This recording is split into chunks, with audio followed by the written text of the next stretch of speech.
मैया बिगड़ी मेरी बना दे, ऐसे वाली मैया बिगड़ी मेरी बना दे, हाँ बिगड़ी मेरी बना दे, ओ बिगड़ी मेरी बना दे।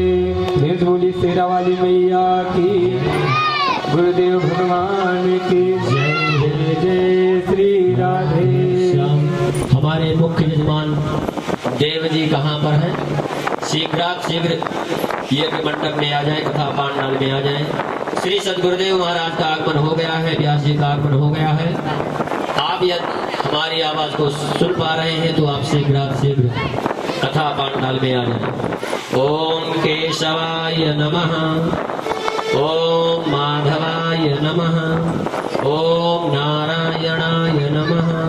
हस्तो प्रक्षाल्यः, ओम अपवित्रः पवित्रो वा सर्वावस्थाङ्गतोऽपि वा यः स्मरे पुण्डरीकाक्षं सदा ह्याभ्यन्तरः शुचि। पुनादो पुण्डरीकाक्षः हरिः पुनादो विष्णुः पुनादो नारायणः पुनादो। ओम पवित्रेष्ठो वैष्णव्यो सवितुर्वाः प्रसव उद्भूनां चन्द्रेण पवित्रेण सूर्यस्य रश्मिभिः तस्य ते पवित्रपते पवित्रभूतस्य यत्कामः पुण्ये दक्षिकेयम्। आदित्यावशो रुद्रा विश्वे देवास पैतृका तिलकम ते प्रयक्षन्तु धर्म कार्यार्थ सिद्धये। हाथ में अक्षत पुष्प लेकर के भागवत भगवान दुर्गा जी का ध्यान करें। ओम खड्गं चक्र गदे सुचाप परिघां शूलाम्बशोण्यं शिरा शंखं संदधतिं करे स्त्रीनयनां सर्वाङ्गभूषावृतां नीलाश्माद्युतिमाश्रिपादिदशिकां सेवे महाकालिकां यामास्तौ स्वपिते हरौ कमलजो हन्तु मधुं कैटभम्। दुर्गा देवी नमः। पुराण पुस्तकेभ्यो नमः। ध्यानार्थे गन्धाक्षर पुष्पाणि समर्पयामि। चतुर्बार आचमनीयम्। ओम पाद्यम अर्घ्यम आचमनीयं जलं समर्पयामि। सर्वाङ्गे स्नानीयं जलं समर्पयामि। पुराण पुस्तकेभ्यो नमः। दुर्गा देव्यै नमः। तदुचन्दनम्।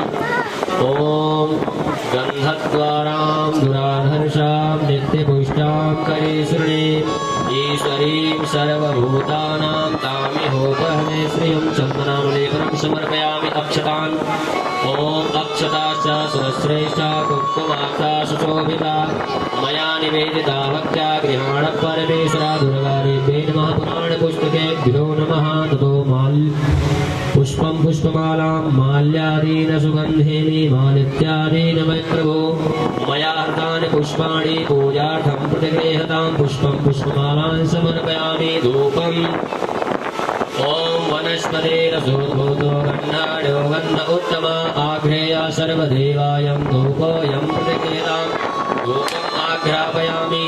ततो प्रत्यक्षदीपं सन्दर्शयामि।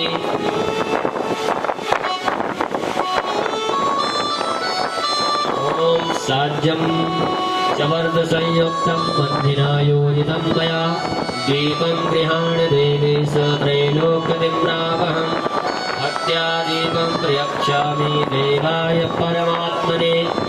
त्राहि मां निर्यात् घोरा दीपो ज्योति नमोऽस्तुते। पुराण पुस्तकेभ्यो नमः। दुर्गा देव्यै नमः। अस्तु प्रक्षाल्य नैवेद्यम्।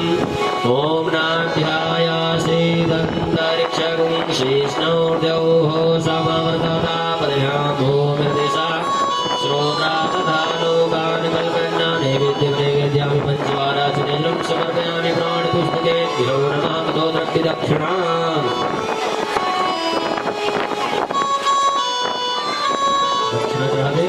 ओम यद्दत्तं यत्प्रादानं यद्भूतं याशिदक्षिणा तदग्निर्वेश्य कर्मणा सर्वदेवेभ्यो नमस्कृतायाः पूजायाः सद्गुण्यादे दक्षिणान् समर्पयामि। ततो प्रार्थयेत्। हाथ में अक्षत पुष्प लेकर के प्रार्थना करें। ओम जगनेन जगन्मय देवास्तानि धर्माणि प्रथमान्यासन्ना देहनाकं महिमानः सचन्द्र पूर्वे साध्याः सन्त देवाः। प्रार्था पुष्पाञ्जलिं समर्पयामि। प्राण पुस्तकेभ्यो नमः। अथ व्यासपूजनम् गुरुर्ब्रह्मा गुरुर्विष्णु गुरुर्देवो महेश्वरा गुरुर्साक्षात् परब्रह्म तस्मै श्रीगुरवे नमः। ॐ अखण्डमण्डलाकारं व्याप्तं येन चराचरं तत्पदं दर्शितं येन तस्मै श्रीगुरवे नमः। बोलो सद्गुरुदेव भगवान की जय। श्री व्यास जी महाराज की, नवचंडी महायज्ञ की, दुर्गे मैया की, श्री हनुमान जी महाराज की, शंकर भगवान की, अयोध्या धाम की, राधा रानी सरकार की, वृंदावन धाम की, सरयू मैया की, नमः पार्वती पते हर हर महादेव। आप सभी लोग अपने स्थान पर बैठ जाएं और कथा का आनंद लें। कथा को श्रवण करके अपने इस मानव जीवन को धन्य बनाएं। जय माता।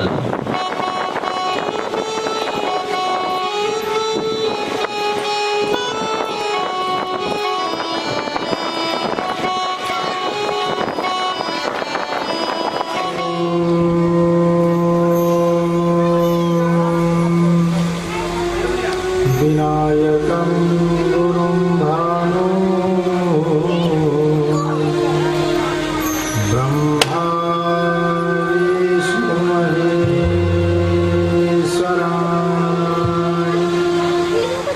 सरस्वती प्रणम्यालो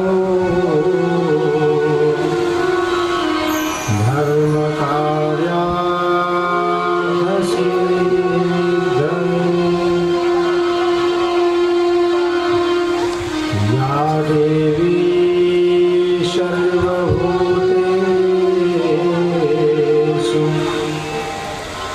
बुद्धिरूपेण संस्थिता नमस्तस्यै नमस्तस्यै नमस्तस्यै नमो नमः।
गुरुर्ब्रह्मा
सुनो श्री राधा रानी प्रेम सुनो श्री गुरुदेव मैया की, श्री सद्गुरुदेव भगवान की, श्रीमद् देवी भागवत महापुराण की जय, श्री वेदव्यास भगवान की जय, अनंत बलवंत हनुमंत लाल की जय, क्षेत्र देवता की जय, ग्राम देवता की जय, स्थान देवता की जय, अपने अपने गुरु माता पिता की जय, गुरु नमः पार्वती पतये हर हर महादेव।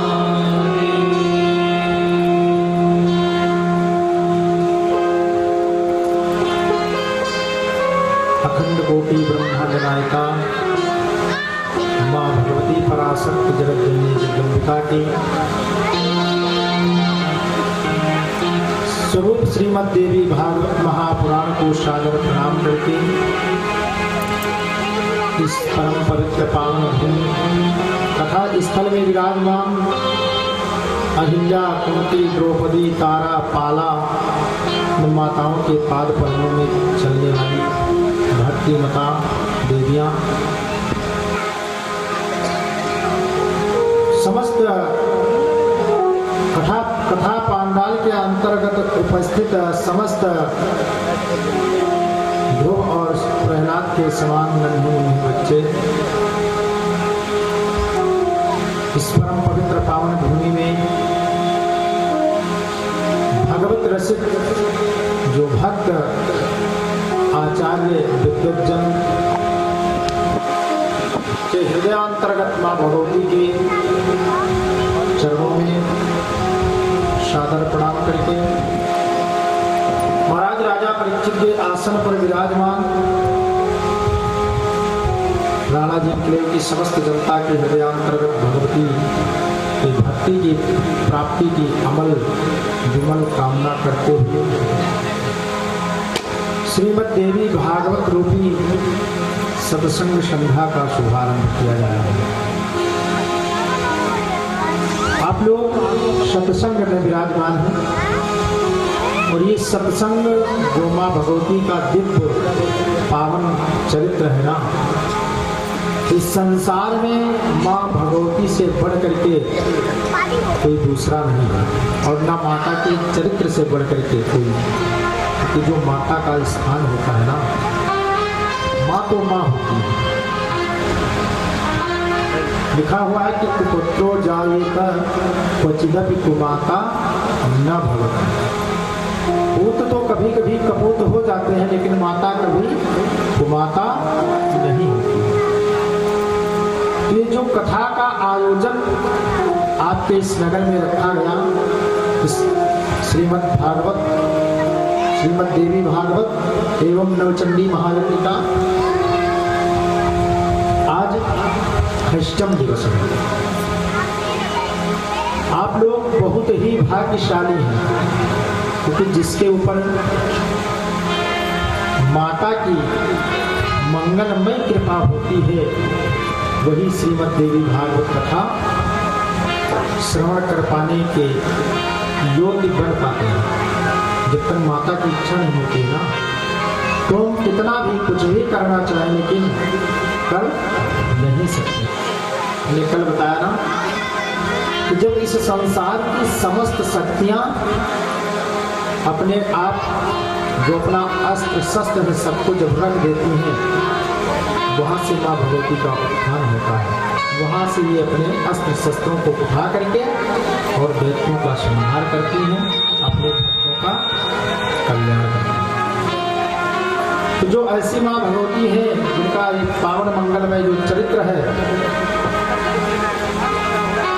इसको हम लोग श्रवण करने का हमको सौभाग्य प्राप्त हुआ है। तो कहीं ना कहीं हमारे अनंत जन्मों की पुण्य उदय हुई है। भाग्योदयेन बहु जन्म समर्जितेन सत्संगमं चलते पुरुषो यदा। जब जीव के जन्म जन्म जन्मांतर कल्प कल्पांतर युग युगांतर के पुण्य उदय होती है, पाप नष्ट होते हैं, तब ही जीव श्रीमद् देवी भागवत कथा श्रवण कर पाने में सक्षम हो पाता है, अन्यथा नहीं। तो कहीं ना कहीं माँ की बहुत बड़ी कृपा है जो आप लोग इतने बड़े सौभाग्यशाली हैं। इस कथा का कई बार सुना आगे पीछे हुआ, लेकिन भगवती की कृपा से उनकी रक्षा की सो हो गई है। तो जब हम लोग देवी जी की कथा को श्रवण करने के लिए बैठते हैं तो अपने अंतःकरण को हमें पवित्र करना चाहिए, क्योंकि संसार में अपने मन और वाणी को पवित्र करने के लिए हमें कथा के प्रारंभ में कोई व्यवधान ना उत्पन्न हो, इसलिए हम भगवान नाम संकीर्तन करते हैं। आइए हम सब लोग भी भाव से माँ भगवती के और भगवान के गुणानुवादों को, राधे और कृष्ण का जप करते हैं। उसके बाद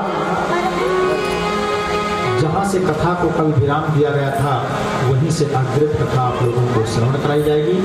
प्रेम से बोलो जय श्री राधे, जय श्री राधे।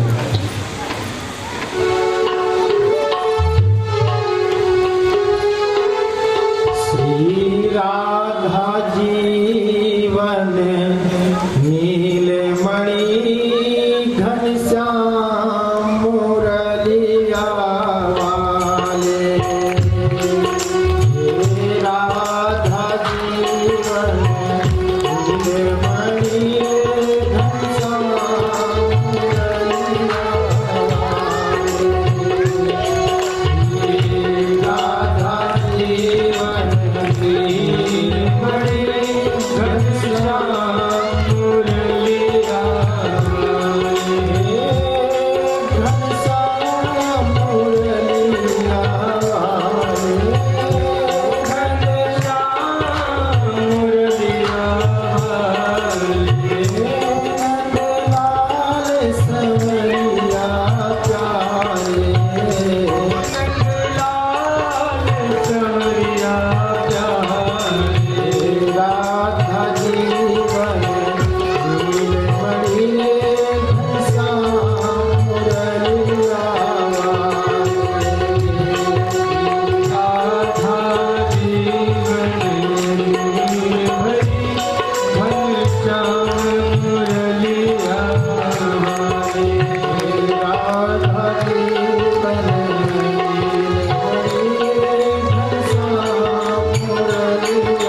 प्रेम से बोलो श्री राधा रमण भगवान की जय हो। से बोलो दुर्गे मैया की जय हो। आइए एक सुंदर स्तुति से माता की प्रार्थना करते हैं। पुनः आप लोगों को अंतिम कथा पर लेकर के हम चलेंगे।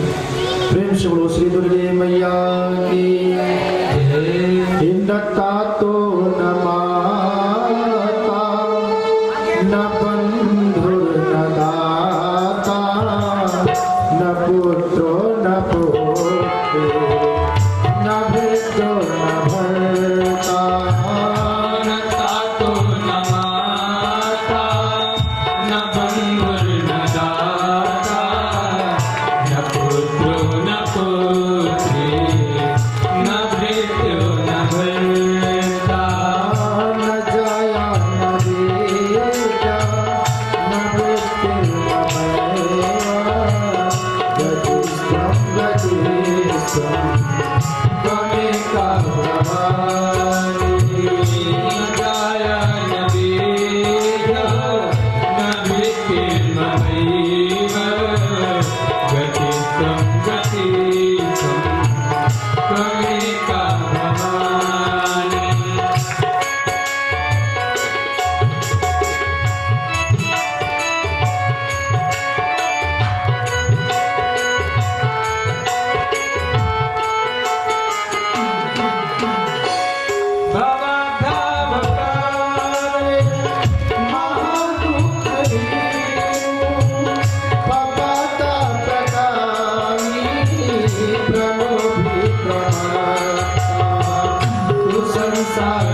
कदा न जाना विचार सदा हम करते गतिस्तम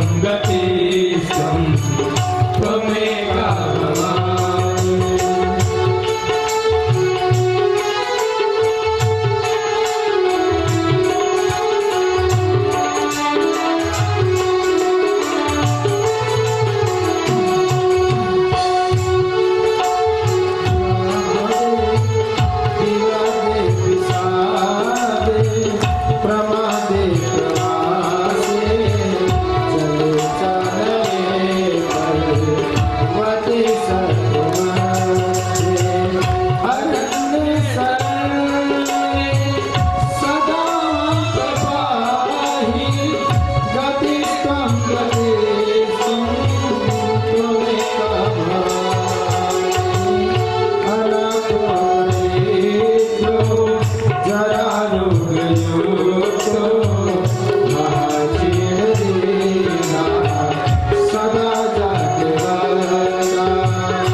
श्री हनुमंत लाल की बोलो नमः पार्वती पतये हर हर महादेव।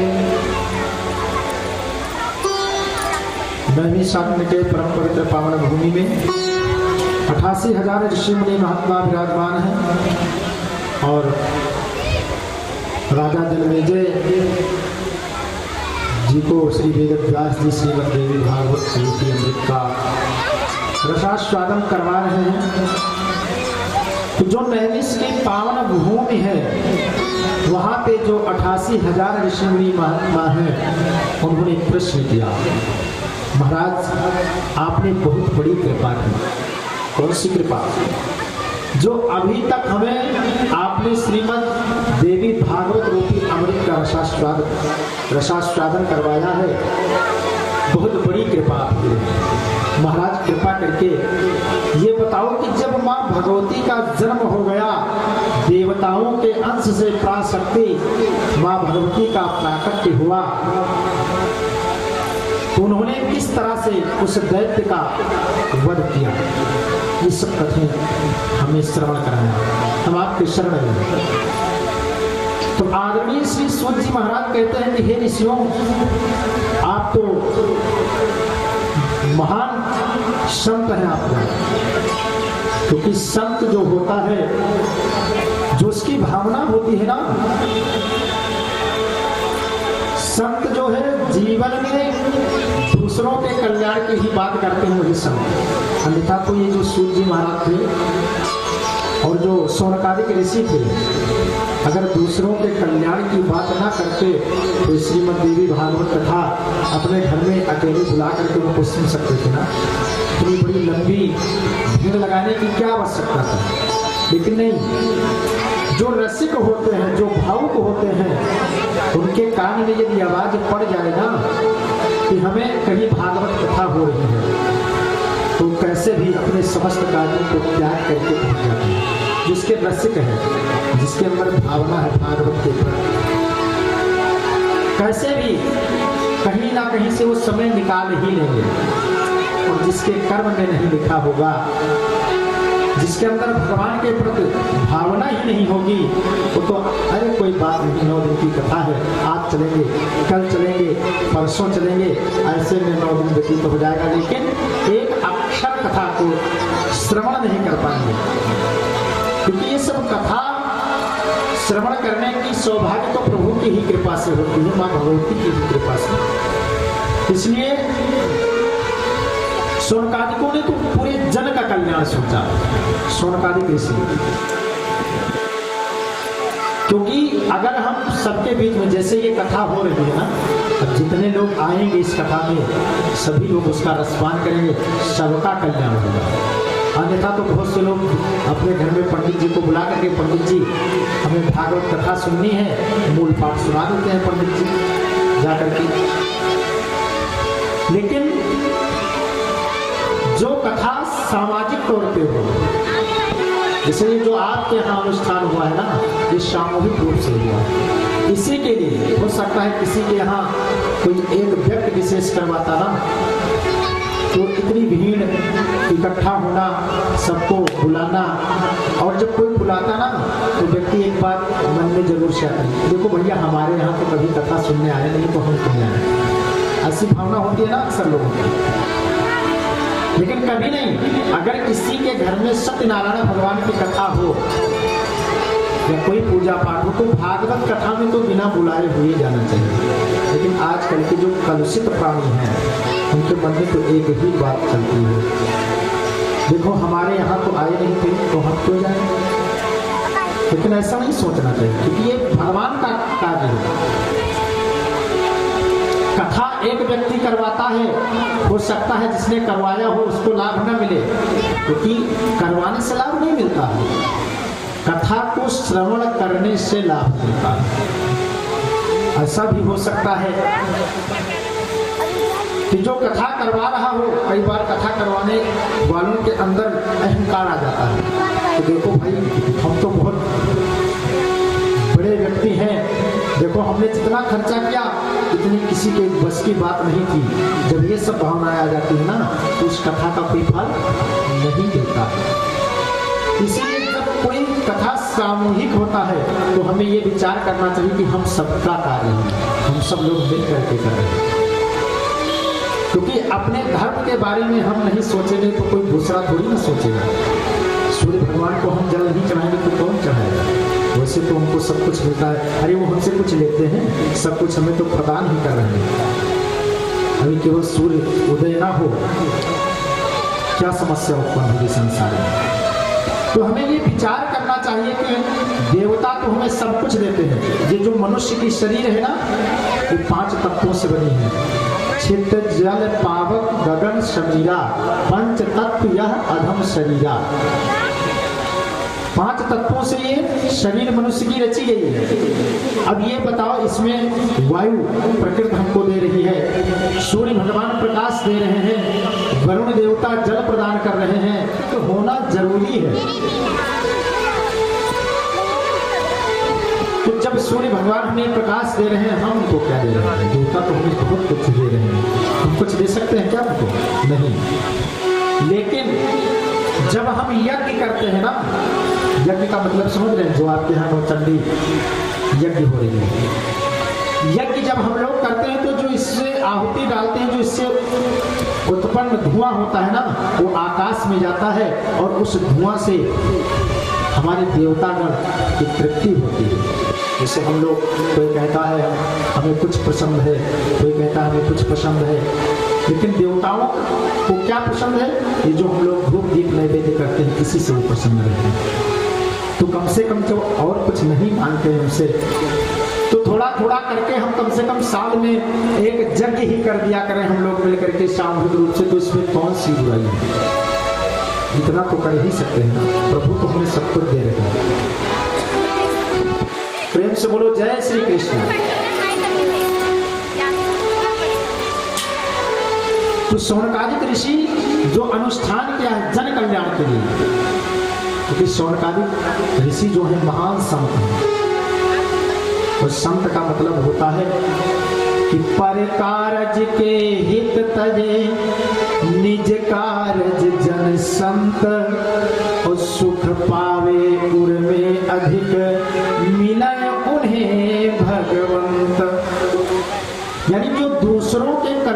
के लिए अपना सर्वस्व त्याग कर दे, वही महान संत होता है।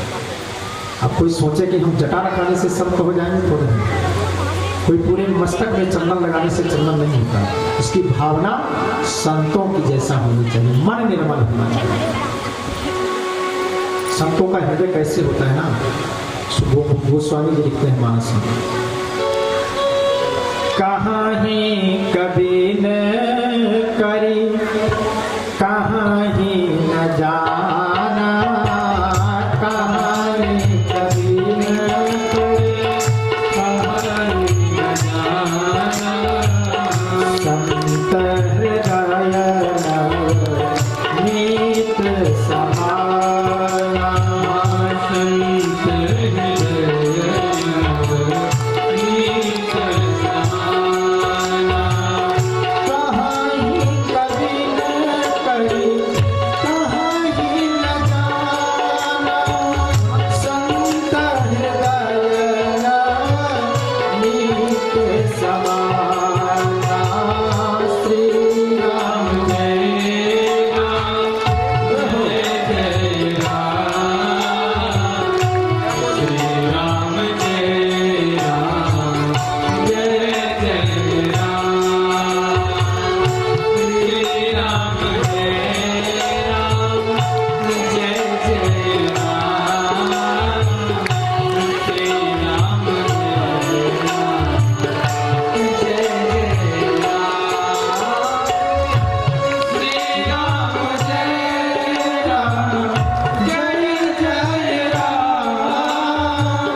श्री राम जय राम, जय राम, श्री राम जय राम, जय राम,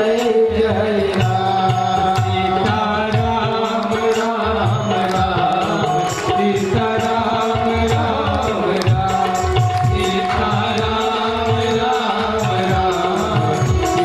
राम, सीता राम राम राम, सीता राम राम राम, सीता राम राम राम, सीता राम राम राम, सीता राम राम राम, सीता राम राम राम, सीता राम राजा राम राम राम, सीता राम राम राम, राजा राम राम राम, सीता राम राम राम, राजा राम राम राम, सीता राम राम राम, प्रेम से बोलो श्री राधा रानी की जय, श्री दुर्गे मैया की जय। तो संत का हृदय कैसे होता है, गोस्वामी जी ने क्या बताया कि कहाँ ही कभी न करी, कहाँ ही न जाना, और संत हृदय नवनीत समाना।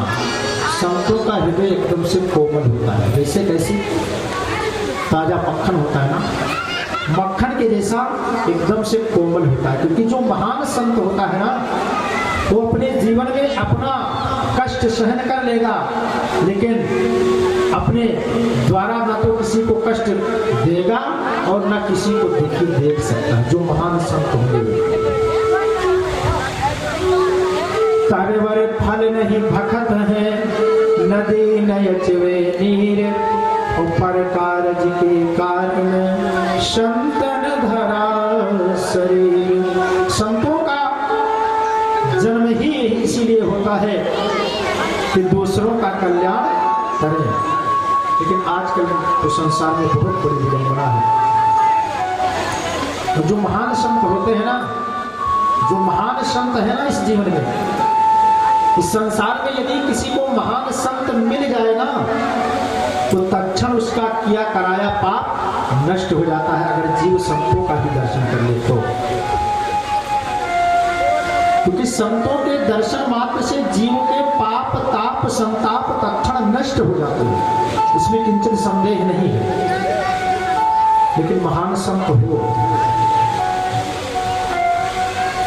गोस्वामी जी ने मानस में कहा कि सरदा तप ससी निस अपहरई सरता तप शशि निस अपहरई संत तरस कट सब करई संत तरस संकट सब हरई सरता तप शशि निस अपहरई संत तरस कट सब हरई श्री राम जय राम जय जय राम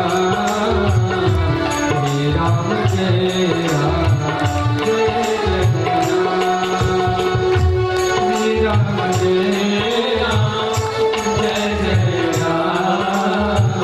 श्री राम जय राम जय जय राम प्रेम से बोलो श्री राधा रानी की। अगर जीव को कोई संत मिल जाए ना तो समझो उसका इस संसार के जो पापी से पापी मनुष्य हैं उनका कल्याण हो जाता है। हमने धर्मदास और कर्मदास की आगे आप लोगों को कथा सुनाया है। इस संसार में यदि संत मिल गए तो समझो कि जीव के पाप ताप संताप तत्क्षण नष्ट ही हो जाएंगे, लेकिन संत होना चाहिए। क्योंकि आजकल के जो संत है ना वो भी पाप परायण होते जा रहे हैं। पापस्य खंडा इति पाखंडा, जो पाप का ही एक खंड है जिसका नाम है पाखंड। कैसे संत? आजकल के संत जानते हो कैसे? किसी ने पूछा ये बेटे किसके हैं तो पता लगा ब्रह्मचारी जी के। जब बाबा ब्रह्मचारी हैं तो बेटे कहाँ से है? क्या आकाश मंडल से आएंगे? ये शोर कहाँ से हो रहा है तो पता लगता है बाबा मौनी जी के यहाँ से। अब जब बाबा मौनी है तो शोर होने का क्या मतलब? ये महल दुमहला जो बना दिखाई दे रहा है किसका है? पता लगता है त्यागी बाबा का। जब बाबा जी त्यागी हैं तो इसका क्या काम था? प्रेम से बोलो जय श्री राधे। तो इस संसार में संत अगर मिल जाए ना तो जीव का कल्याण हो जाता है। इसलिए हमें लिखा है ना कि सठ सुधरे सत संगत पाए। बड़े से बड़े सठों का कल्याण हो जाता है संतों की संगति से। आज सोनकादिक ऋषि अपने मन में विचार करते हैं कि हमें तो जीव का कल्याण करना है, इसलिए सबके बीच में सुंदर मंच बना करके जैसे आप लोग विराजमान हैं इसी तरह से 88,000 ऋषियों के बीच में प्रश्न किया किससे? सूर्य जी महाराज से। क्यों? क्योंकि अगर हम ऐसा सबके बीच में प्रश्न करेंगे और जो इसका उत्तर होगा ना उससे पूरे जन का कल्याण होगा। हमारे जीवन में धर्म करने से, शास्त्र को श्रवण करने से हमें एक रास्ता पता होता है, हमें जिंदगी किस तरह से जीना चाहिए। एक बार बताऊं, आपने देखा होगा बहुत से लोग कहते मैं इस जिंदगी से बहुत परेशान हूँ, मैं जिंदगी से बहुत परेशान हूँ। भगवान भी नहीं सुनते हैं कि हमें ले चले यहाँ से। ऐसे लोगों की भावना हो जाती है। एक बात ध्यान रखना, जिस व्यक्ति के जीवन में जिंदगी जीने का ढंग नहीं पता होगा उसी के मन में ऐसा विचार आता है। अगर जीवन में व्यक्ति जिंदगी जीना सीख गया ना तो फिर समझो उसके जीवन की पूरी समस्या का समाधान है। हम लोग जानते हो जिंदगी जीने का ढंग नहीं पता। पहले तो अनर्गल काम करेंगे और जब पूरी तरह से हम फंस जाएंगे तो फिर कहेंगे अब एक ही रास्ता दिखाई देता है, बस जय जय सीताराम हो जाए। प्रेम से बोलो जय श्री राम। तो हमें जीवन में जिंदगी जीने का ढंग सीखना चाहिए। और जिंदगी जीने का ढंग हमें कहाँ से मिलेगा? ये हमारे धर्म शास्त्र बताते हैं। अगर हम शास्त्र के विधान से चलें तो हमारे शास्त्र में क्या नहीं बताया गया। हमें सुबह कितने बजे सो करके उठना चाहिए, कब क्या करना चाहिए, सारा तुम्हारे शास्त्रों में रहना है, सब कुछ तो लिखा है। लेकिन हम कर पाएंगे क्या? हमारा शास्त्र कहता है जहाँ तक उठ जाना चाहिए। अभी यदि प्रश्न किया जाए कि सुबह ब्रह्म मुहूर्त में कितने लोग उठते हैं तो हमें लगता है कि एक दो व्यक्ति को तो मैं नहीं कह सकता हूँ। 100 में कहीं 2-4%, 10% ऐसे मिलेंगे जो ब्रह्म मुहूर्त में उठते हैं। ब्रह्म मुहूर्त जानते हो, सुबह लगभग 3:40 के करीब लग जाता है। उस समय हमें सोना नहीं चाहिए। अगर हम ब्रह्म मुहूर्त में निद्रा लेते हैं, सोते हैं ना, तो जो हमारी की कराई पुण्य है सब नष्ट हो जाती है। कि शास्त्र का नियम है। पता लगता हम लोग पुण्य तो कर नहीं रहे हैं और ब्रह्म मुहूर्त में सो करके जो कुछ है पूर्व का वो भी माइनस में ला रहे हैं लोग। ब्रह्म मुहूर्त में हमें उठ जाना चाहिए। मान लीजिए हम नहीं बिस्तर से उठते हैं तब भी सोना नहीं चाहिए। अगर हम सोते हैं तो उसका हमें द्वेष लगता है। ब्रह्मे मुहूर्ते या निद्रा सा पुण्यक्षय कारिणी काम करो द्विजो मोहा पादक क्षण शुद्धति।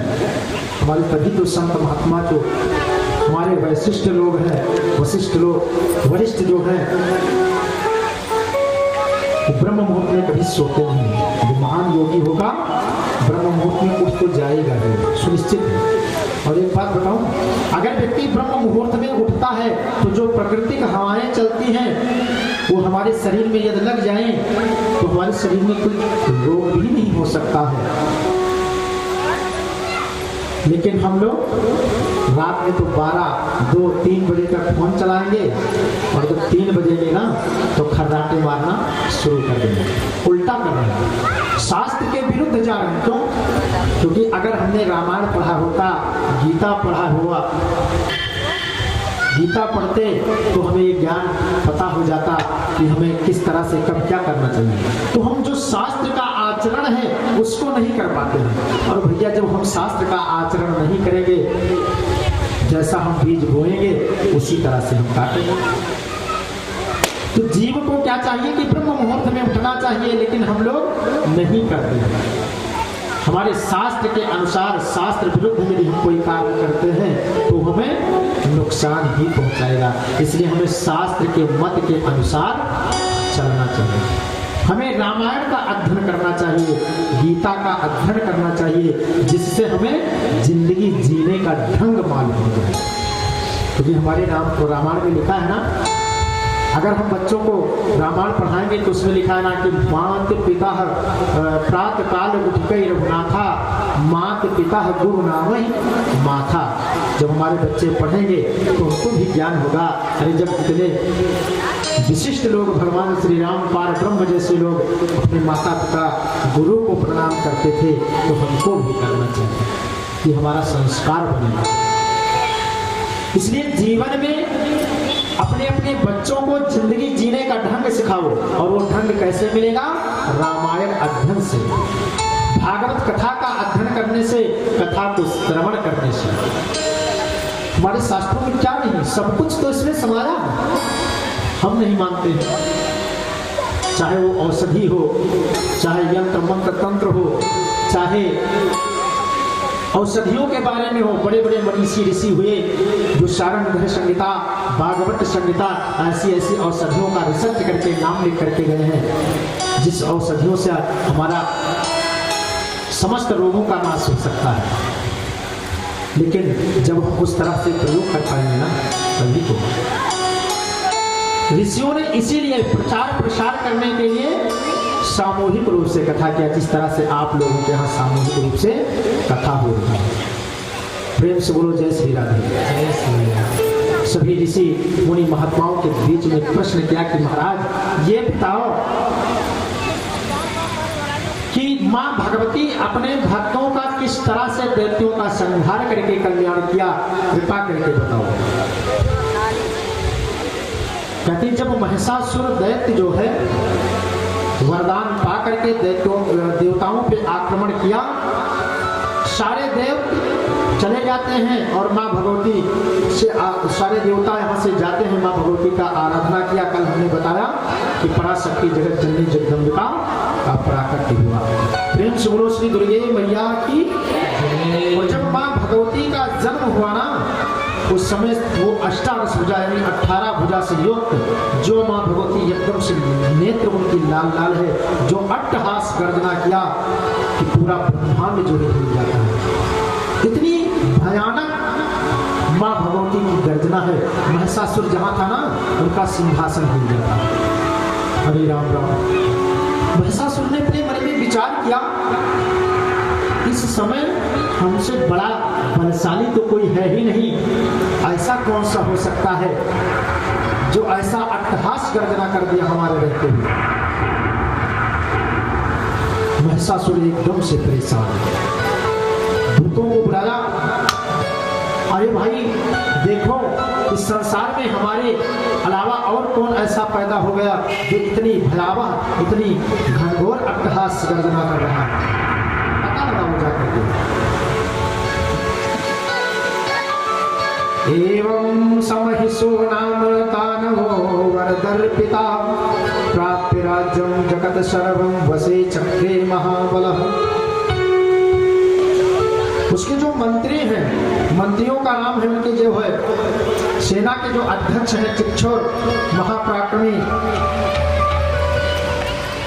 ताम्र का जो है कोषाध्यक्ष हैं अश्लोमा, उदरक, विरालाक, बास्कल, त्रिनेत्र, वलोन्मत, कालबंधक, ये सब उनके गण हैं, उनके सहायक हैं। महिषासुर भेजता है कि जा करके आओ देख करके कि कौन सा ऐसा और भी संसार में जो इस तरह से गर्जना किया।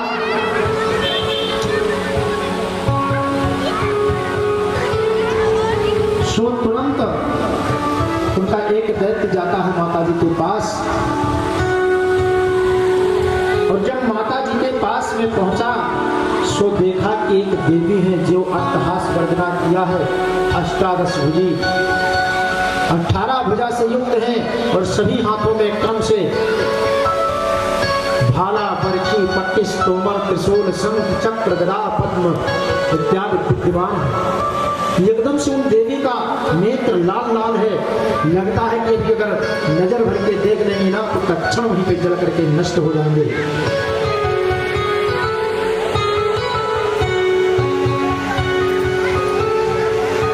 दौड़ा दौड़ा जाता है और वापस आया, कहा महाराज जानते हो ना सभी देवताओं को तो आप पहले ही परास्त कर चुके हो, आपकी तो एक देवी आई है, देखने में इतनी दिव्य स्वरूप है उनका, इतना सुंदर स्वरूप है, देखने से तो युद्ध करने का मन नहीं होता, लेकिन जो उनकी नेत्र है देखने से ऐसा लगता है कि अभी हम लोग जल करके तुरंत नष्ट हो जाएंगे। अच्छा, उस देवी के अंदर इतनी बड़ी ताकत है कि उसके गर्जने से पूरा ब्रह्मांड हिल गया।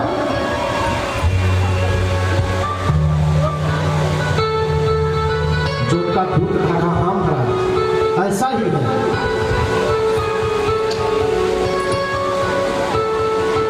तो कहा कि ऐसा है कि उस देवी से जा करके कह दो ना, कह दो हमारे महिषासुर हैं,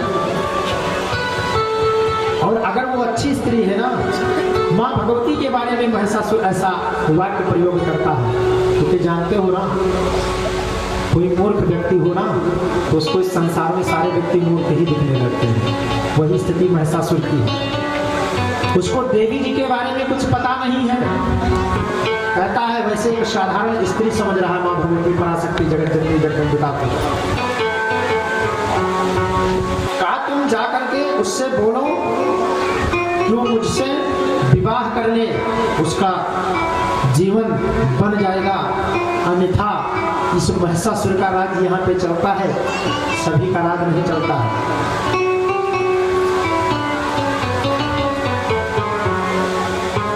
दास जी कहते हैं एते तस्य वचा श्रुत्वा प्रहस्य प्रमदोत्तमा तमुवाच महाराज मेघं वीर्यया गिरः।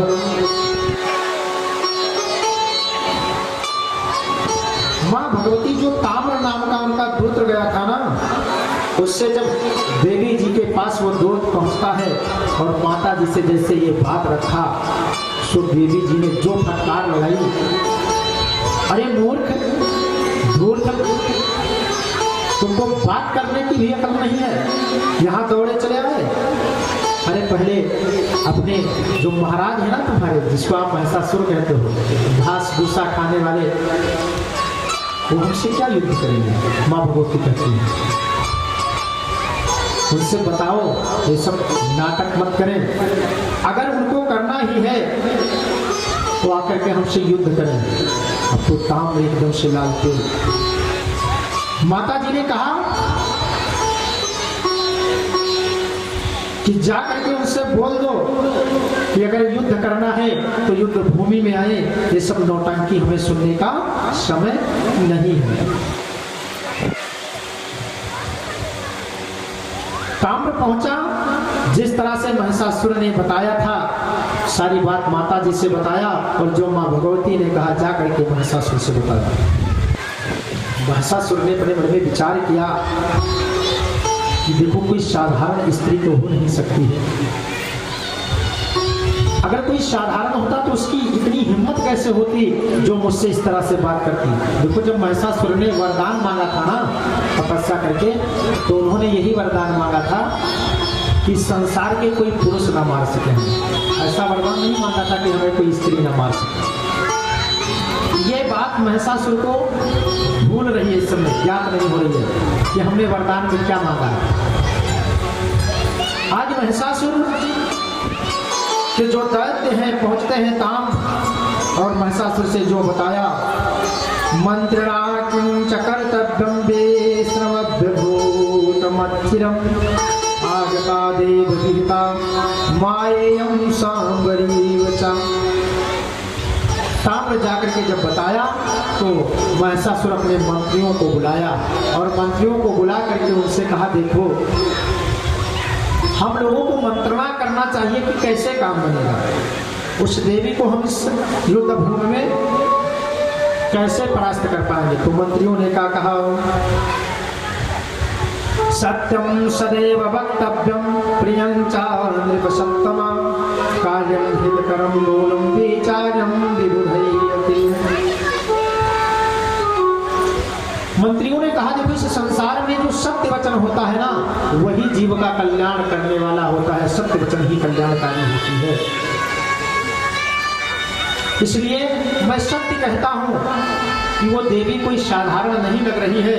अगर हम लोग थोड़ा सा भी चूक जाएंगे तो युद्ध भूमि में परास्त हो जरूर जाएंगे, क्योंकि उसकी ऐसी अलौकिक छवि है, दिव्य जो माता की छटा है उसको देख करके इसी तरह से जो है सत्य श्रोता मंता चा दुर्लभम पृथ्वीपते वक्ता दुर्लभा कामम वहवाश्चाटुभाषकः।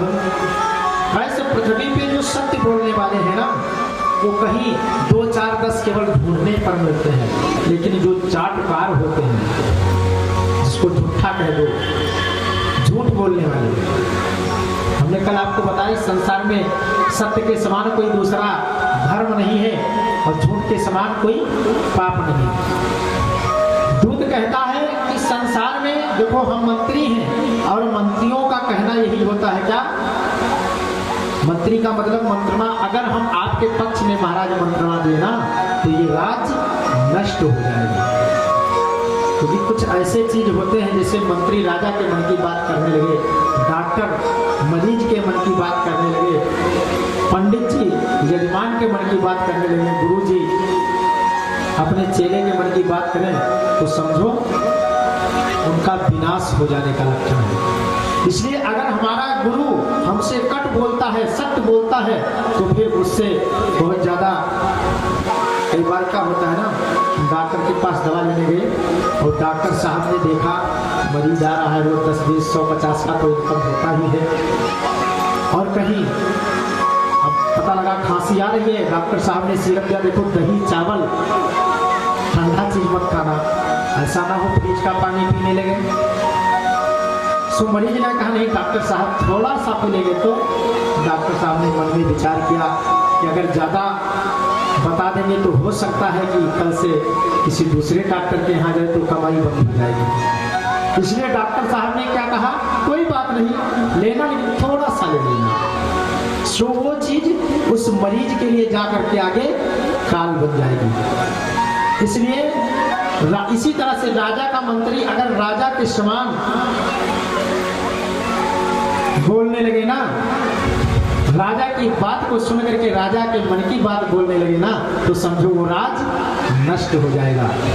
गुरुजी अगर चेले के मन की बात करने लगे ना, तो समझो उस चेले को नष्ट ही हो जाना। मानस में गोस्वामी जी ने लिखा है, सुंदरकांड सब लोग पढ़ते हैं ना, सुंदरकांड में एक चौपाई लिखी है कि सचिव बयद गुरु तीन जो प्रिय बोलय भय आस, राज धर्म तन तीन गए हो ही बेग ही नास। इसलिए मन की बात नहीं बोलना चाहिए। महिषासुर से उनका जो मंत्री है कहता, देखो महाराज हम जो बताएंगे जिसमें तुम्हारा कल्याण हो वही चीज हम बताएंगे। प्रेम से बोलो जय श्री कृष्ण। देखो महाराज,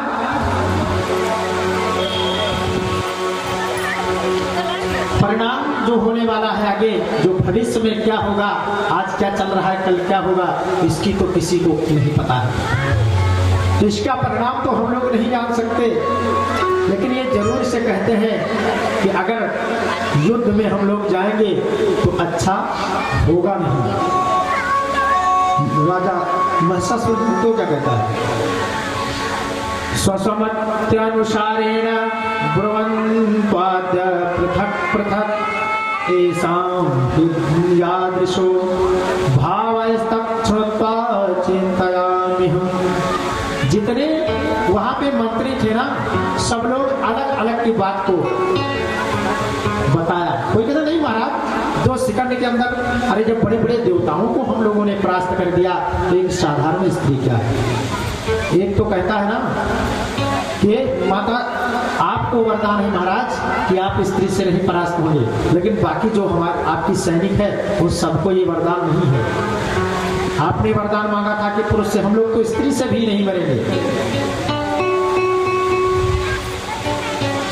आज महिषासुर अपने मन में विचार करता है, मंत्रणा किया और उसके बाद में जानते हो क्या किया। व्यास जी कहते हैं कि हे राजा धर्मेंद्र, महिषासुर ने सबकी बात को सुना। उसके बाद में महाबली के विरूपाक्ष नाम का एक राजा है, जो है विरूपाक्ष नाम का एक उनका दूत है, जिसको भेज देते हैं माता जी के पास।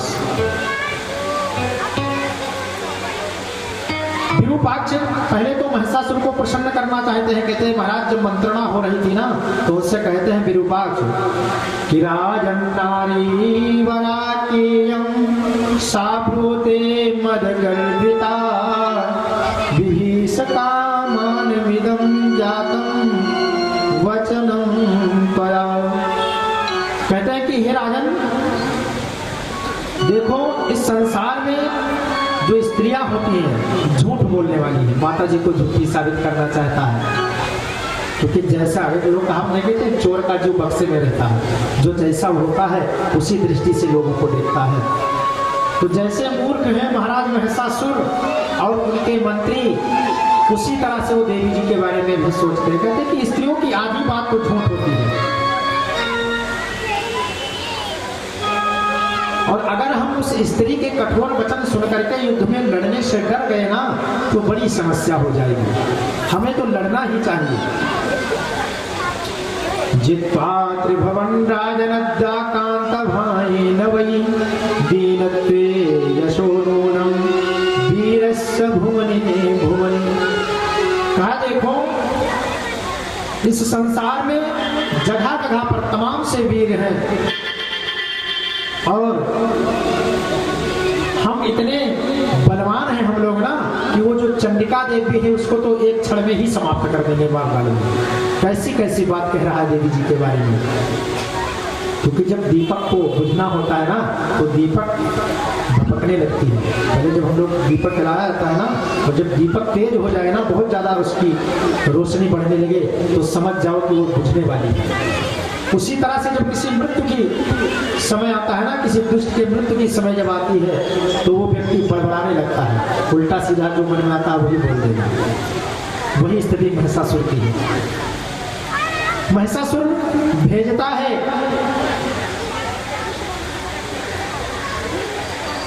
वेदिको अपि नरा कामं कामस्ते विचक्षणाः यदि उक्तं नाम प्राणे स्वाहा वधिष्ये रणमूर्धनि।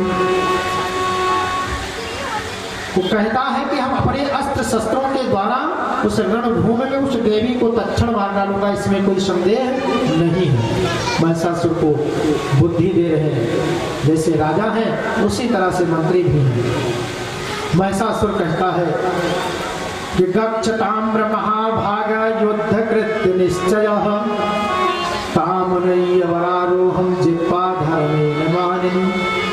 कहा कि हे ताम्र, तुम जाओ युद्ध की तैयारी करो और तुम जाकर के उस देवी से अब की बार जाइए और उससे कहना अगर आपकी बात को नहीं मानती है तो उससे बोल देना कि युद्ध करें।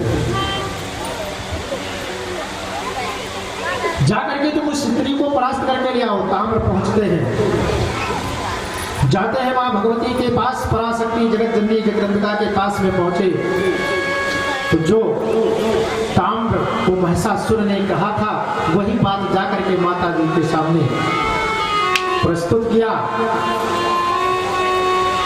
व्यास जी लिखते हैं कि इद तद भाषितं श्रुत्वा ताम्रकालवशं गता निर्गता सैन्ययुक्तं प्रणाम महिषं नृपं।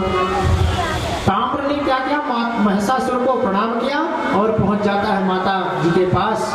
वहां पर पहुंचा और उसने देवी जी से कहा कि हे सुंदरी, हे सुंदरी, आपको देखने से हम लोगों के मन में ऐसी भावना नहीं आती है कि हम आपसे युद्ध करें। सो जो हमारे महाराज महिषासुर कहते हैं उसको मान लीजिए। आप हमारे महिषासुर के पास में रहेंगे ना तो इस संसार की जितना सुख सुविधा है सारा कुछ आपको मिलेगा। वेद व्यास जी कहते हैं देवी जी ने क्या कहा, पितृपासा तदा देवी जगन्न भृशमुद्भुतं कल्पांत सदृशं नादं चक्रे दैत्य भयावहम्। देवी जी क्रोध में आकर के बड़े जोर से जो है अद्भुत गर्जना करती हैं कि ताम्र की जितनी सेना गई थी एकदम से डर गई, एकदम से डर जाती है देवी जी की गर्जना से। ताम्राः श्रुत्वा चातं शब्दं भयत्रस्त मानसस्तदा पालयनं ततः कृत्वा जगाम महिषान्तिकम्।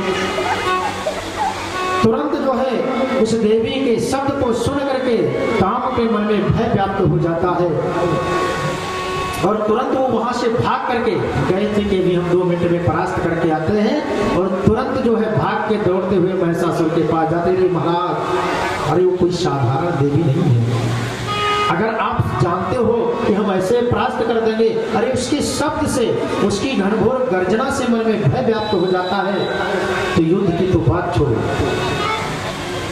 महिषासुर से सारी बात को बताया। ताम्रं समागतं दृष्ट्वा हैरीरप्यमोहिता चिन्तयामास सचिवै किं कर्तव्यमतः परम्। पुनः उसने अपने महिषासुर ने अपने दैत्य की सेनाओं को बुलाता है और बुलाने के बाद में ले जाता है उनको, कहता है कि पुनः मंत्रणा किया और मंत्रणा करने के बाद जाते हैं ताम्र युद्ध भूमि में। और जब अब की बार ताम्र युद्ध भूमि में जाते हैं तो तमाम सी सेना को लेकर के जाते हैं, लेकिन माता भगवती से परास्त हो जाते हैं। उसके बाद वेद व्यास जी कहते हैं यदि वचा सुक्ता हेतु गर्भा महायसा विजालाख्यो महाराज मित्वाच कृतांजलि ही। इसके बाद में विडालाख के हाथ जोड़ करके महिषासुर से यह वचन कहने लगा। विडालाख को भेजते हैं और विडालाख को भेजने के बाद जब विडालाख भी परास्त हो जाता है युद्ध भूमि में तो दुर्मुख नाम का एक जो उनका मंत्री है उसको भेजते हैं। एक एक करके सभी युद्ध भूमि में परास्त होते हैं और मां भगवती के हाथों से मारे जाते हैं। प्रेम से बोलो श्री दुर्गे मैया की, प्रेम से बोलो मुरलिया वाले की, अनंत बलवंत हनुमंत लाल की। तो जब मृत्यु की बात आती है महिषासुर की ना तो बहुत परेशान होते हैं, क्योंकि महिषासुर को लगता है अभी तो अहंकार में, लेकिन मृत्यु से सबको डर लगती है ना। चाहे कोई बिल्कुल एकदम से तमाम से कष्टों को भोग रहा हो, और अगर उससे कोई कह दे कि चलो आपको ले चलते हैं मारने, या कोई अभी अस्त्र शस्त्र निकाल दे इसके सामने मारने के लिए ना, तो इस संसार में कोई मरना नहीं चाहता। इस संसार में सबसे बड़ी डर जानते हो किसकी है? मृत्यु की। अगर किसी के पास व्यक्ति को ऐसे पता लग जाए कि मृत्यु आने वाली है ना, तो पहले से भयाक्रांत हो जाता है, उसको पहले से ही भय लगने लगती है। जैसे किसी की अभी तबीयत खराब हो और डॉक्टर साहब बता दें कि ये बचेगा नहीं, कहीं मरीज को पता लग जाए, तो हमें लगता है 1-2 दिन पहले ही चल बसेगा वो। और इधर क्या होता है, जब महिषासुर महाराज को पता चलता है कि अब हमारी मृत्यु आएगी ही, तो जो तमाम से दैत्य हमारे परास्त होते चले जा रहे हैं, कैसी देवी है। जब सबको मृत्यु की डर लगती है, तो कहीं ना कहीं मृत्यु से तो महिषासुर महाराज भी डर रहे हैं ना। एक बात बताऊं, एक बूढ़ा माता थी। बूढ़ी माता जो है, घर के उनके तमाम से बच्चे थे, सब काम धाम करें, लेकिन उनका काम क्या था, रोज बुढ़ापे में उनको काम करना पड़े, जो घर का काम करें, जो कचरा हो निकले उसको ले जा करके बाहर फेंके। कई बहू है घर में, कोई काम नहीं करता है। बूढ़ा माता की अवस्था बहुत जर्जर हो गई है, एकदम से वृद्धा को प्राप्त हो गई है, और बूढ़ा माता के मुख से यही बार बार निकलता है कि भगवान भी नहीं कृपा करते हैं कि हमारी मृत्यु हो जाए, हम इस जंजाल से छुट्टी पा जाए, बार बार कहती है। एक दिन की बात है ना, बूढ़ा माता ने झाड़ू लगाया, और झाड़ू लगा करके पूरे कचरे को इकट्ठा किया, और जब वो कचरा इकट्ठा हुआ ना, तो भारी हो गया, माता जी के हाथ से उठे ना, बहुत परेशान बूढ़ा माता। उनके मुख से जानते हो निकला कि जमराज भी नहीं आते हैं कि उठा लेकर के चले और इस जीवन से हम छुट्टी पा जाए। अब हुआ क्या ना, इतने में यमराज कहीं निकले हुए थे टूर पे, जमराज की इस बात को सुन लिया। यमराज जी ने कहा देखो बूढ़ा माता बहुत परेशान है। सो यमराज तुरंत बूढ़ा माता के पास पहुंच गए। बूढ़ा माता यही सब बड़बड़ा रही थी कि भगवान भी नहीं आते हैं, जमराज भी नहीं कृपा करते हैं कि हमें उठा ले चले, ये सब काम धाम करने से हमें छुट्टी मिल जाएगी। सो जमराज जी ने कहा, बूढ़ा माता के पास पहुंचे, माता जी प्रणाम। अरे कौन हो भैया? अरे हम जमराज। अरे हमने आपको तो बुलाया नहीं। अरे अभी तो आप कह रही थी माता जी, अभी तो आप कह रही थी ना कि जमराज भी नहीं कृपा करते हैं कि कम से कम यहाँ से लेकर के चले, काम करने से छुट्टी मिले। नहीं नहीं नहीं नहीं, मैंने ये नहीं कहा था ना, हम तो ये कह रही थी ना, ये जो कचरा है ना, ये सब भारी हो गया है, अकेले उठा नहीं पा रही थी, इस वजह से बुला रही थी, भैया कोई हो तो इसको उठवा दो, हम लेकर के इसको दूर डालें।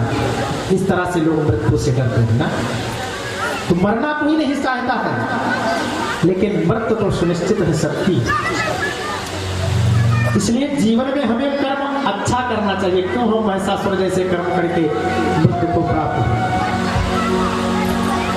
देखो इस संसार में व्यक्ति कोई भी हो, कर्म तो करता है सब लोग, लेकिन कुछ कर्म अच्छे होते हैं। नाम तो दोनों में होता है, चाहे आप अच्छा करोगे तो, चाहे आप बुरा करोगे तो, लेकिन जो अच्छे की छवि होती है वो छवि ही दूसरी होती है।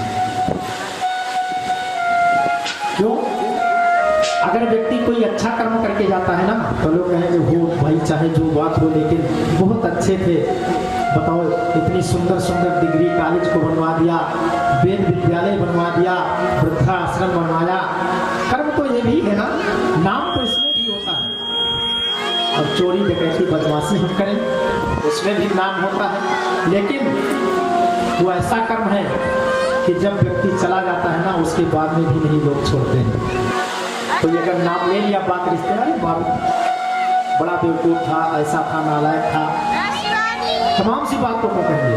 अरे तो अगर हमको नाम ही कमाना है इस संसार में, तो क्यों ना हम अच्छा कर्म करके, हम सत कर्म करके नामे।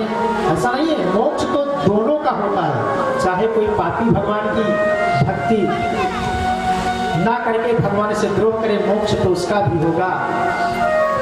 और चाहे कोई भगवान की पूजा करके, भगवान का ध्यान करके भक्ति करे, मोक्ष तो उद्धार उसका होगा।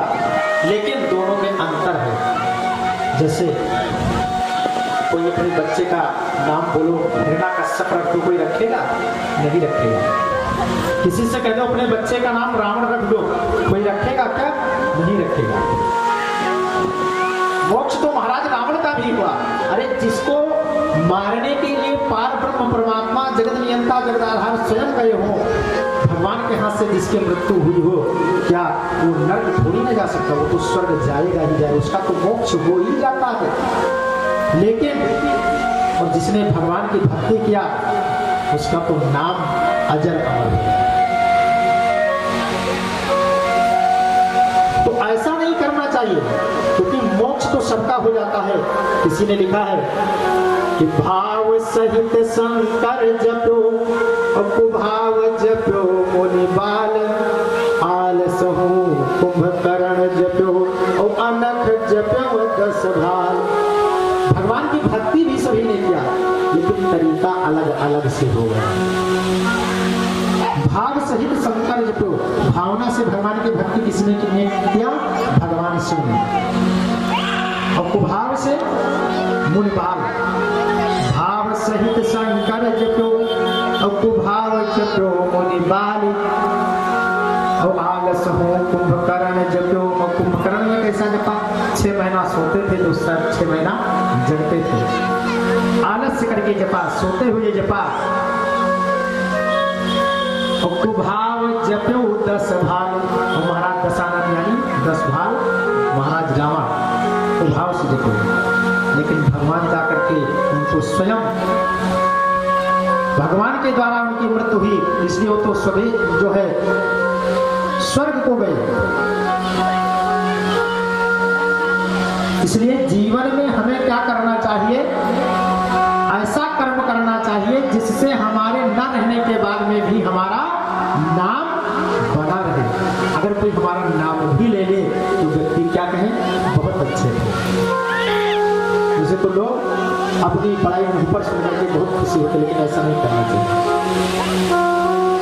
हमारी बुराई लोग पीठ पाछे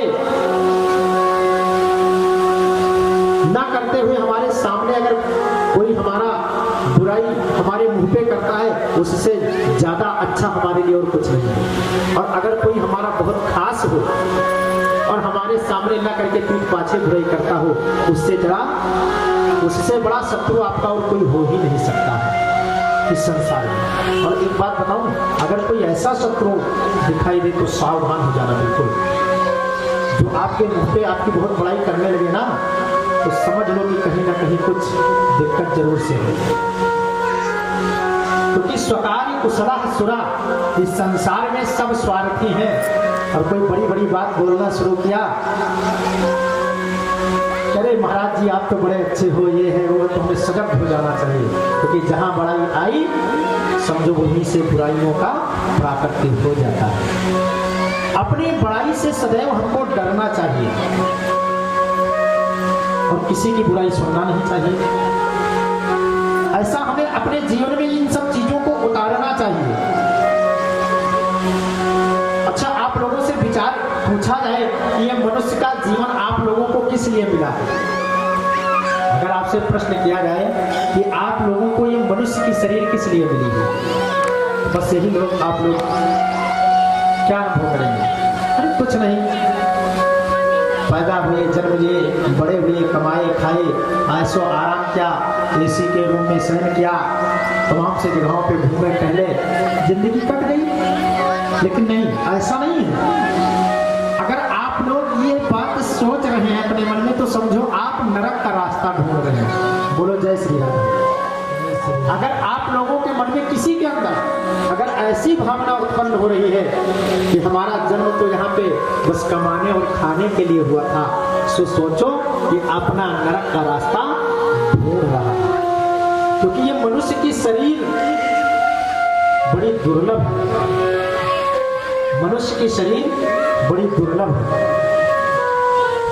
गोस्वामी जी ने तो मानस में लिखा कि बड़ी भागी मानुष तन पावा, बड़ी भागी सुर दुर्लभ सद ग्रंथ गावा,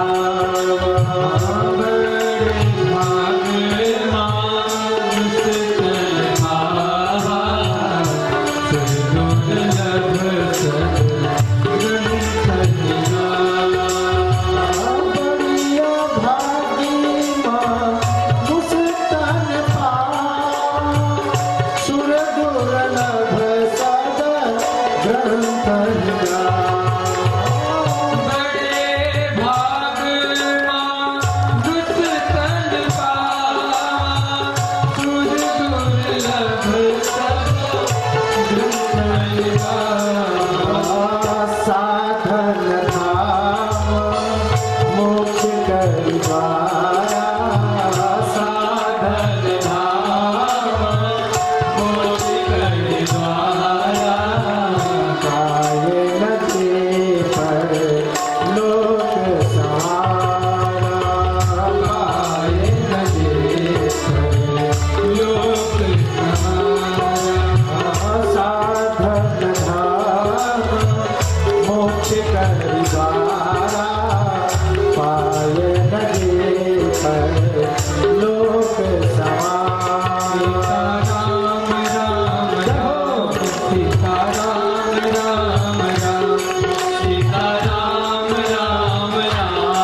बोलो श्री राधा रानी की। इसलिए जब मनुष्य का शरीर मिल जाए ना तो हमें केवल एक ही बात याद रखना चाहिए, क्या कि हमें ज्यादा से ज्यादा भगवती के नाम का गुणानुवाद करना है। इस मनुष्य के शरीर के बाद अगर आपने अपने मोक्ष का रास्ता नहीं ढूंढ पाया तो फिर आपको नहीं ढूंढ पाना। क्यों? लोग कहते हैं ना कि 84 लक्ष योनि भुगतने के बाद मनुष्य की शरीर मिलती है। अब 84 क्या है? ये जो मनुष्य की शरीर है ना यही 84 है ना? क्यों? क्योंकि मनुष्य की ये जो शरीर है ना ये 84 अंगुल का होता है। जानते हैं अंगुल? जानते हैं ना आप लोग? नहीं जानते? ऐसे लोग नापते हैं ये 4 अंगुल हो गया। इसी तरह से जब नापेंगे तो 84 अंगुल का प्रत्येक मनुष्य की शरीर है। लेकिन जब अपने अंगुल से नापेगा तो प्रत्येक, ध्यान देना, प्रत्येक व्यक्ति अपने हाथ से 3.5 हाथ का होता है ना? जानते होंगे आप लोग। नहीं जानते होंगे तो आज जान लीजिए। इस सत्संग में आने से आपको यही लाभ होता है। प्रत्येक व्यक्ति अपने हाथ से 3.5 हाथ का है। और बीता नापने को जानते हैं? ऐसे करके पहले पूर्व के लोग बीता से 1 बीता हो गया ऐसे नापते थे। और प्रत्येक व्यक्ति अपने हाथ पे जो बीता होता है उससे जो नापेगा ना तो 7 बीता का होता है। और एक बीते में ऐसे करके 12 अंगुल होता है, और 12 इंटू कहते हैं हम लोग तो गुणा कहते हैं, 12 गुणे 7, 12 सते 84, यानी 3.5 हाथ 7 बीता 84 अंगुल की मनुष्य की शरीर है। तो जब हमें मनुष्य की शरीर मिल जाए, इसी से 84 अंगुल की बनाई गई है कि आप 84 से भुक्त करके आ चुके हैं मनुष्य जीवन में, और यही रास्ता है मोक्ष का साधन बनने का।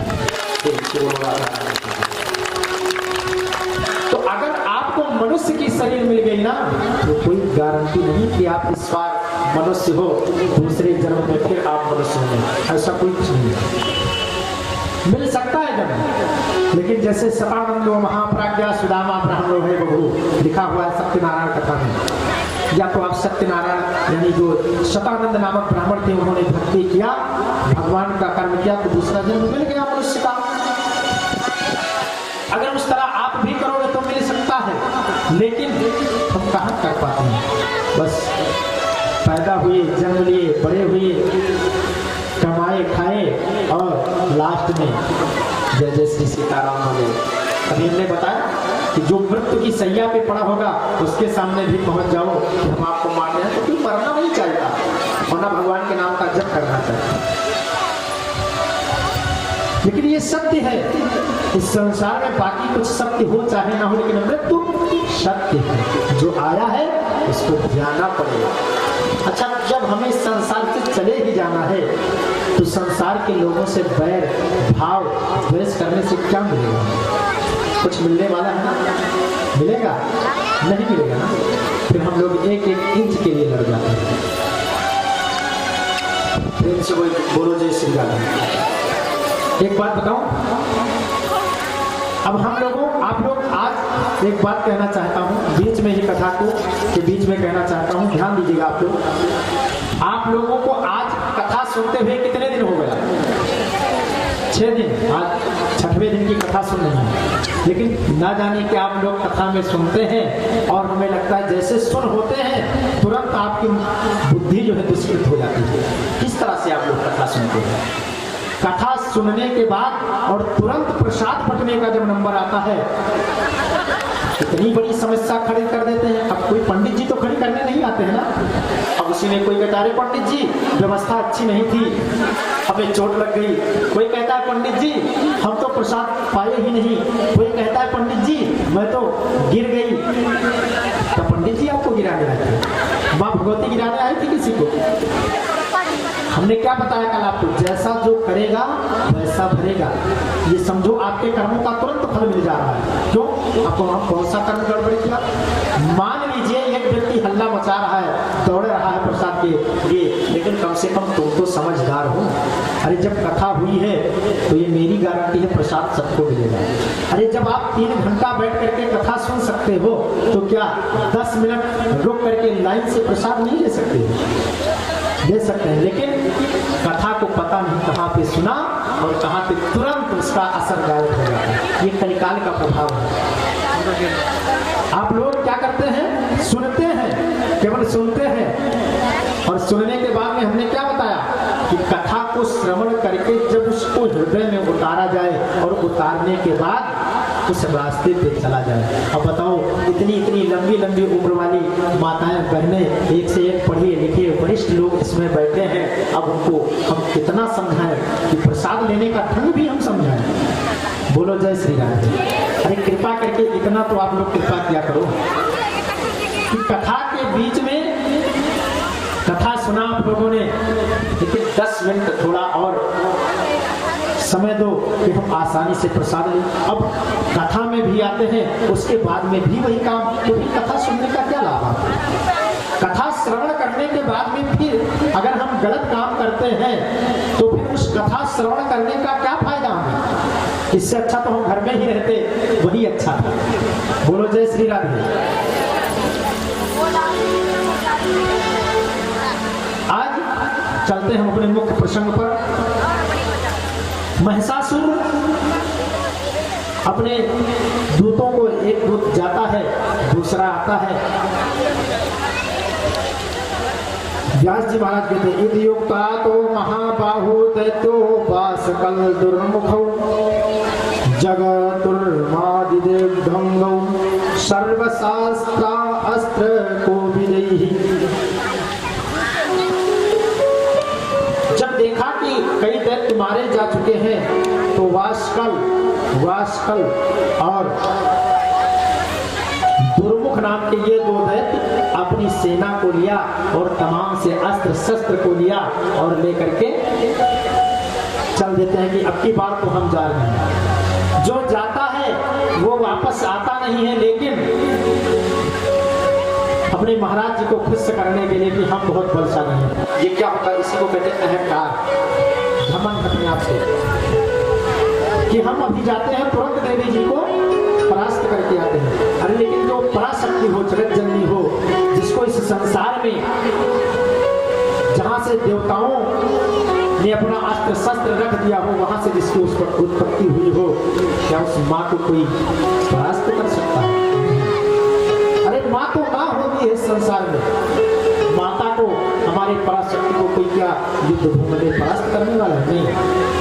अरे जिन माँ भगवती की केवल दर्शन मात्र से पाप ताप संताप नष्ट हो जाते हैं, जिनके केवल कृपा दृष्टि से बड़े बड़े दैत्य कांपने लगते हैं, उसको दुर्मुख और वासकल क्या जाते हैं युद्ध भूमि से युद्ध करने के लिए। पहुंचते हैं युद्ध भूमि में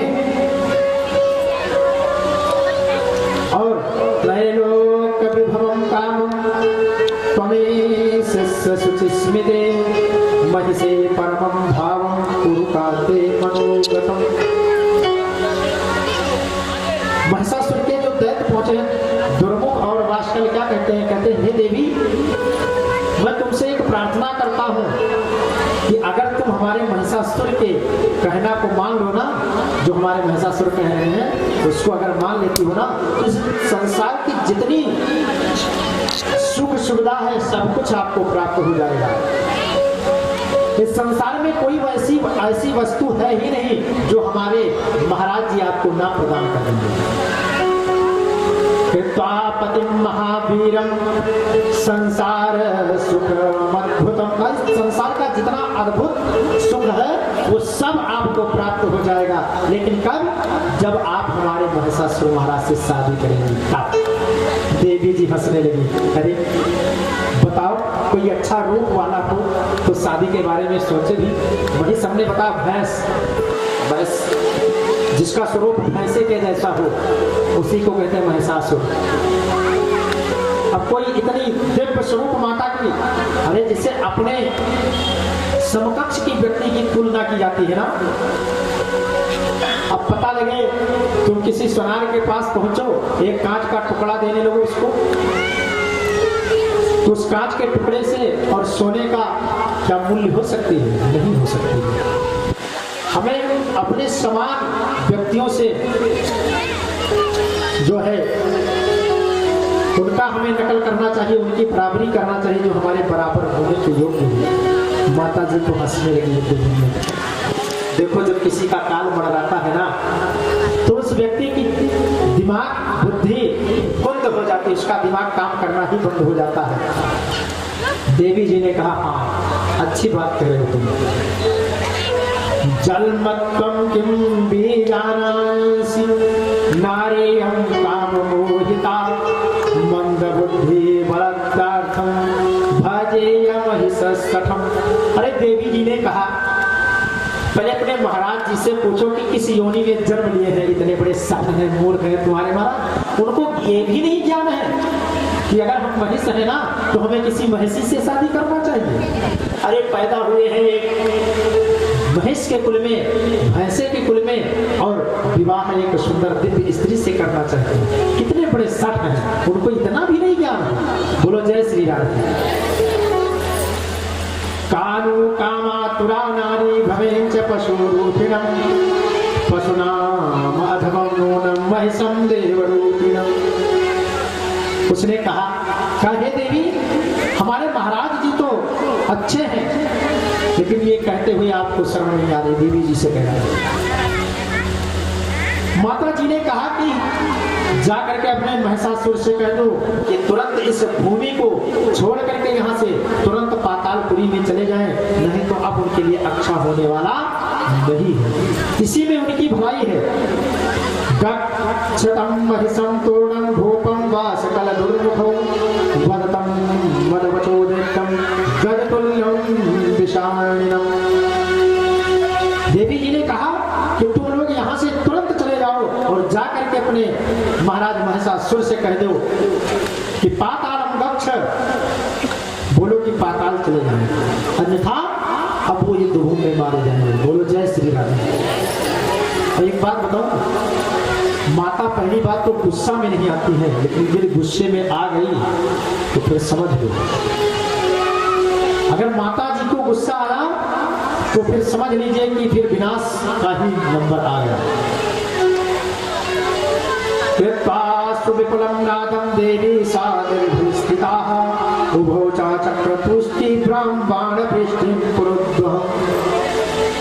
वेदव्यास जी कहते हैं इस तरह से जब भगवती जी ने घनघोर गर्जना किया और गर्जना करने के बाद घनघोर बाणों की वृष्टि करने लगती हैं दुर्मुख और वाष्कल के।